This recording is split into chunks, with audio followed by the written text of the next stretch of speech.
आप सबको प्रणाम करता हूं, आप सबका स्वागत करता हूं। मैं मूलतः हरियाणा का हूं जी, और हरियाणा हास्य रस का पर्यायवाची है। हमारे यहाँ सब काम हास्य रस में होता है जी।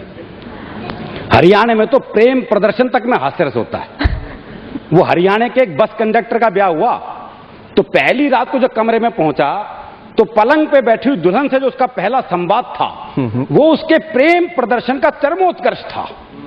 पलंग पे बैठी हुई दुल्हन से बोला एक तरफ सरक ले, एक सवारी और बैठेगी। तो इससे ज्यादा प्यार दिखाई नहीं सकते जी हम। वही बहुत अच्छे। ये इसलिए ऐसा है कि हमारे यहाँ साधु तक ऐसे हैं। हाँ, वो हरियाणा में 7 साधु चटाई बिछा के बैठे थे, धूनी रमा रखी, चटाई बिछा रखी। एक छोरा पहुंच गया जो सबसे बूढ़ा बाबा था, उसको हाथ दिखा के बोला, बाबा एक छोरी ने बहुत प्यार करूं हूं पर वो घास ही न डालती। तो सबसे बूढ़े बाबा ने सबसे छोटे बाबा को आवाज लगाई, बोले रामलाल एक चटाई और बिछा दे।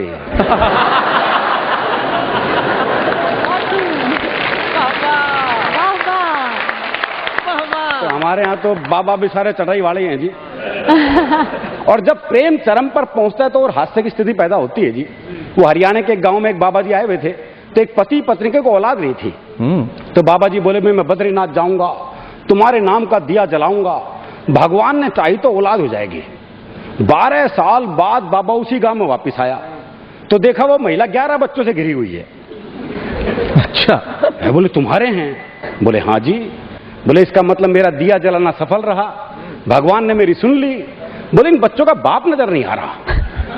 बोले जी वो बद्रीनाथ गया है। अच्छा। बोले क्या करने? बोले दिया बुझाने।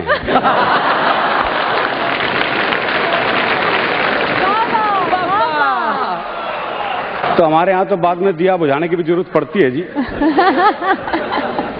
बहुत मस्त प्रदेश है जी। भ्रष्टाचार भी हास्य रस में होता है। वो एक पुलिस वाले ने नई कार वाले को पकड़ लिया। अच्छा। देखा भाई सब चीजें ठीक ठाक हैं। बोला चल लाइसेंस निकाल। उसने लाइसेंस दिखाया, वो भी ठीक। बोला अच्छा गाड़ी के कागजात दिखा। उसने कागजात दिखाए, वो भी ठीक। बोला अच्छा 500 रुपए निकाल। बोला जी किस बात के? है बोला 500 रुपए निकाल। बोला जी मेरी गलती क्या है? बोला तू 6 महीने तक गलती नहीं करेगा, मैं इंतजार करता रहूंगा।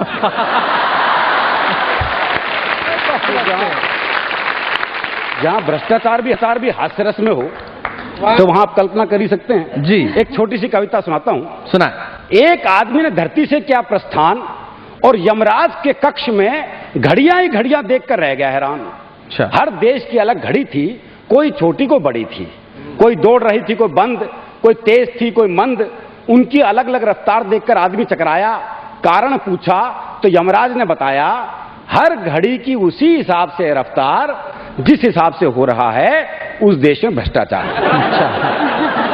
आदमी ने चारों तरफ नजर दौड़ाई लेकिन भारत की घड़ी कहीं भी नजर नहीं आई। आदमी मुस्कुराया, यमराज के पास गया और उसे कान में फुसफुसाया। बोला भारत वाले भ्रष्टाचार यहां भी ले आए? भारत वाले भ्रष्टाचार यहां भी ले आए? हाँ। सच सच बताओ भारत की घड़ी ना रखने कितने पैसे खाए? बहुत अच्छे। सच सच बताओ भारत की घड़ी ना रखने कितने पैसे खाए? यमराज बोले बेटे तेरे शक की सुई तो बिना बात उछल रही है। यमराज बोले बेटे तेरे शक की सुई तो बिना बात उछल रही है। मेरे बेडरूम में जाके देख, पंखे की जगह भारत की घड़ी चल रही है। भाई क्या बात है, बहुत अच्छे। तो हमारे यहाँ तो हिसाब किताब ऊपर तक पहुंचा हुआ है जी। और हरियाणा में बता रहा था सब संबंध हास्य रस में ही है हमारे यहाँ तो। किराएदार मकान मालिक तक के संबंधों में हास्य रस है। अच्छा। वो एक किराएदार पहुंच गया मकान मालिक के पास, बोले कैसा कमरा किराए पे दिया है? वहां तो चूहे डांस कर रहे हैं। और बोले तू के चावे 500 रुपए माधुरी दीक्षिता का नाचेगी।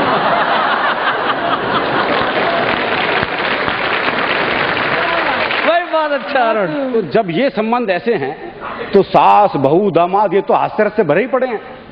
वो एक बहू जो है अपने मायके गई तो मां ने पूछा, बोले बेटी दामादो खाने में क्या पसंद है? बोले जी बथुआ बहुत पसंद है।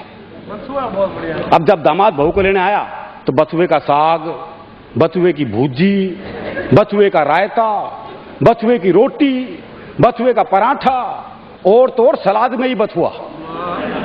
अगला 2 मिनट तो थाली देखता रहा। फिर बोला सासू इससे अच्छा मैंने बथुए खेत में छोड़ आती।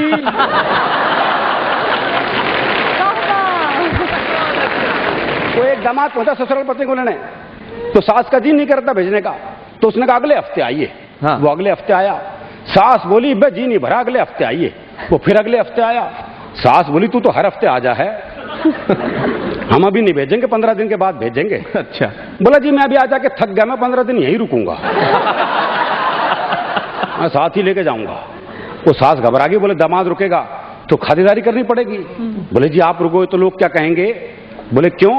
थारी छोरी हमारे यहाँ 6 महीने रुकी, लोगों ने क्या कही? लोगों ने क्या कही?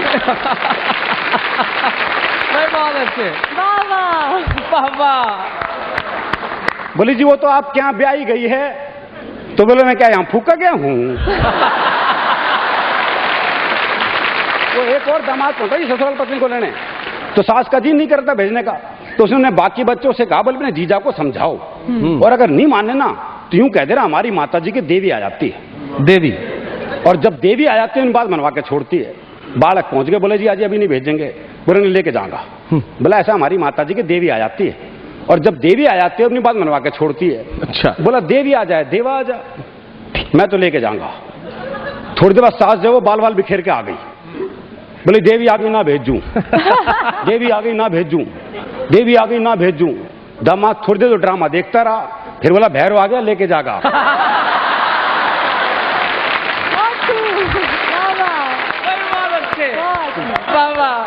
तो बड़ा भैरवनुमा मामला है जी। और ऐसा नहीं है कि हरियाणा में दामाद ऐसे जवाब देते, हरियाणा में सास भी ऐसे जवाब देती है जी। हाँ। वो एक का दामाद बहुत काला था, बहुत ही काला भाई, सुपर काला। अच्छा। जब ससुराल आए तो सासू बोली बटेऊ इस बार तो 15-20 दिन रुक जा। अच्छा। बोले क्या बात है भाई? सासू बड़ी खातिरदारी के मूड में है। बोले क्या करेगी सासू? बोले कुछ नहीं, दूध दही खा और मौज कर, तेरे बहाने थोड़ा बहुत दूध हमने मिल जाएगा। बोले मेरे बहाने क्यों कर मिल जाएगा? बोली कुछ नहीं, हमारी भैंस का काटड़ा मर गया, इतने देख के भैंस दूध तो देगी। दामाद की मार्केट वैल्यू है जी। उल्टा जवाब हरियाणा का आदमी देता है, और उल्टे जवाब का एक अलग सौंदर्य है जी। जब बात अगर जवाब सीधा हो तो बात का मजा ही खत्म। मजा ही क्या? ठीक बात। मुझे जाने वो एक हरियाणा के कैदी को फांसी की सजा हो गई। जब उसे फांसी पे ले आ रहे थे जेलर ने पूछा, बोले अपनी अंतिम इच्छा बता। तो हरियाणा का कैदी बोला बोले पूरी करेगा? बोले हाँ। बोले पक्का? बोले हाँ। बोले फिर मेरी जगह तू चढ़ जा फांसी पे।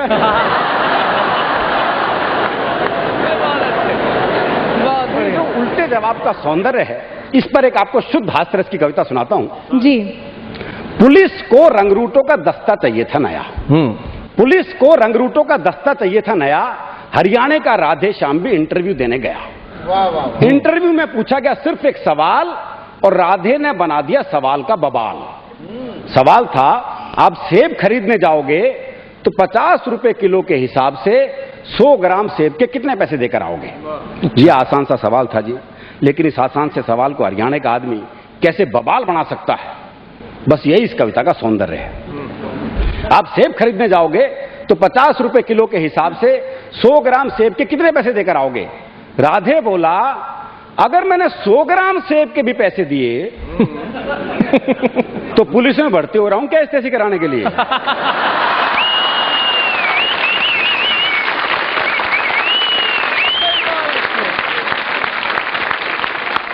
साहब को जवाब में मजा आया। अच्छा। उन्होंने सवाल को आगे बढ़ाया। अच्छा मैं खरीदने जाऊं तो मुझे कितने के मिलेंगे? राधे बोला आवाज करो, पूरी पेटी आपके घर भिजवा देंगे। अच्छा तुम्हारी पत्नी तो पुलिस में नहीं है ना, वो जाएगी तो 100 ग्राम सेब के कितने पैसे देकर आएगी? राधे बोला साहब मैं अपनी पत्नी को आपसे ज्यादा जानता हूं। उसे खरीदारी का है बहुत चाव, पर उसे 100 ग्राम खरीदने होंगे तो 100 ग्राम का ही पूछेगी भाव। सही बात है। 100 ग्राम खरीद 100 ग्राम का ही पूछेगी भाव। अच्छा तुम्हारा भाई जाए, अगला भी उसी सवाल के पीछे पड़ा हुआ है। ये नहीं कि भी वो जवाब नहीं दे रहा तो सवाल बदल दे, पर दिक्कत ही वो भी हरियाणा का। अच्छा तुम्हारा भाई जाए, जी भाई को तो मैंने कई बार बाजार जाते देखा है, पर वो तो कहीं पौवा तो कभी गुटखा लाता है। सेब लाते तो मैंने उसे आज तक नहीं देखा है। अच्छा तुम्हारी बहन जाए कोई, जी मेरी एक बहन थी, उसकी शादी कर दी, अब वो जाने या बहन हुई। बहनोई। अरे बहुत अच्छे। राधे श्याम तुम्हारे पिताजी भी तो बाजार जाते हैं जी, उनके दांत नहीं है, वो बस केले खाते हैं। आप मुझे एक बात बताओ श्रीमान, तनख्वाह तो दोगे एक आदमी की और सेब खरीदने में लगा दिया पूरा खानदान। और सेब खरीदने में लगा दिया पूरा खानदान। अच्छा छोड़ो, कोई आम आदमी जाए तो वो 100 ग्राम सेब के कितने पैसे देकर आए? आम आदमी का नाम सुनते ही राधे श्याम सीरियस हो गया थोड़ा। बोला जी साहब, आप लोगों ने आम आदमी को सेब खरीदने लायक ही कहां छोड़ा?